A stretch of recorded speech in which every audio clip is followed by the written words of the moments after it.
Guys, good morning. So, today, magluluto tayo ng tortang dulong. So, ayan, fresh pa to siya. And, pumili lang ako ng 1/4 na kilo neto kasi marami naman na. And, mag-a-add tayo ng mga ingredients. So, mas mag-a-add yung amount neto. So, ngayon, nag-chop na ako ng sibuyas, tsaka ng bell pepper. And then, hindi ako gagamit ng flour or all-purpose flour. Ang gagamitin natin ay cornstarch na lang para mas intact yung dulong na ito mamaya pag prito natin. And then, lalagyan ko siya ng 2 egg and then salt and pepper. So, start na natin siyang paghaluin. Una, ihahalo ko na tong bell pepper at saka ng sibuyas sa dulong. And then, i-mix muna natin to bago natin siya timplahan. Yan, nailagay ko na yung sahog, which is yung sibuyas at yung bell pepper. Yung bell pepper tsaka ng sibuyas, iisa lang yung size ng hiwa nila para sabay-sabay silang maluto. So, ayan, i-mix lang natin sila ng mabuti. Nahalo ko na siya ng mabuti. And then, yung next na ilalagay ko dito ay yung 2 egg. So, ilagay na natin yung egg. Okay, so, nailagay ko na yung egg. And then, hahaluin din natin ito ng mabuti para mag-even yung lasa ng itlog dun sa isda natin or yung dulong natin. And then, after ko dito, lalagyan ko na siya ng asin. Or kung ayaw nyo naman ng asin, pwede nyo siyang lagyan ng magic sarap or anything na gusto nyong pampalasa.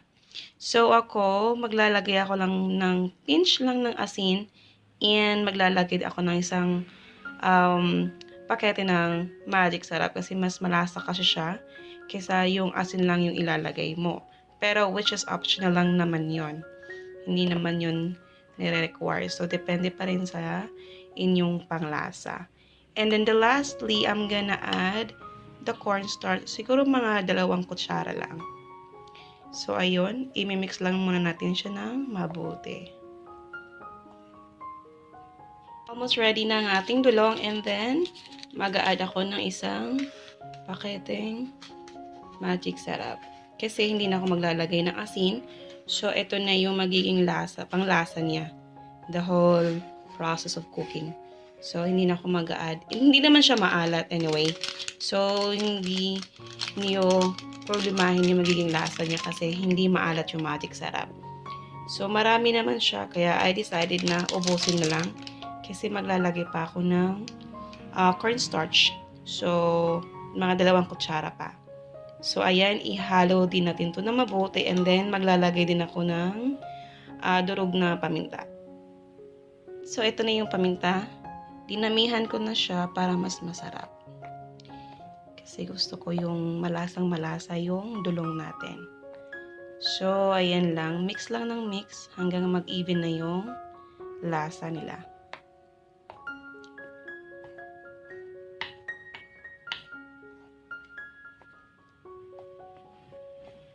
Lastly, maglalagay ako ng cornstarch instead na maglalagay ako ng all-purpose flour.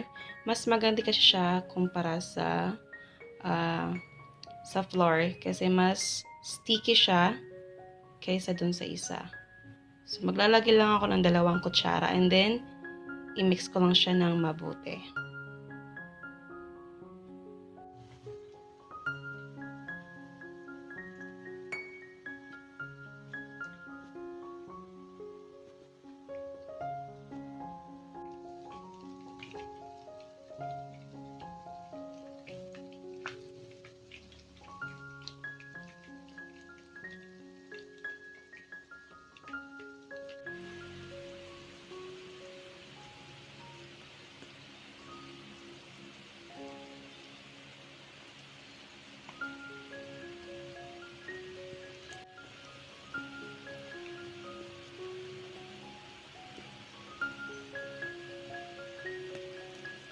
So, tinikman ko yung niluto ko and gumawa ko ng sausawan na suka tsaka patis. Yan ang sarap niya guys. Nakaka-addict yung lasa niya. kahit wala ng kanin, or mas masarap kung may kanin. Ako kasi hindi ako nagkakanin, so ayan. Sausaw ko lang siya. And then kung may kayo sa sili, pwede nyo siya lagyan ng sili para mas masarap na.